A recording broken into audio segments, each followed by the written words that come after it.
Hi, I'm Dr. Monty Palo. I'm a board-certified orthopedic surgeon, and I just wanted to take a moment to discuss the common complaints I see when people have a diagnosis of carpal tunnel syndrome. This is probably one of the most common things I see when people come in with a chief complaint of hand pain. And what patients will tell me is that it's waking them up from a sound sleep, and they're having to shake their hand to get the feeling back. Let's talk about why that is. The median nerve is the nerve that supplies sensation to the majority of the hand. It supplies the thumb, the index, the long, and half of the ring finger. The nerve comes from the neck, goes down the arm, goes into the carpal tunnel, and then it supplies these fingers.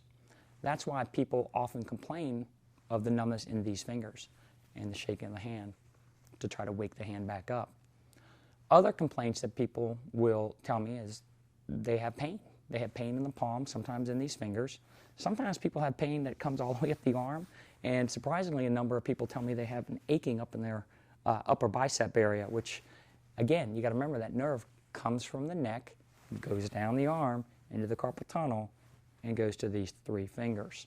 Now, other things that people will tell me is their hands are going to sleep during certain activities they're doing, and it's surprising how many people actually have their hands that will go to sleep on a daily basis when they're at work.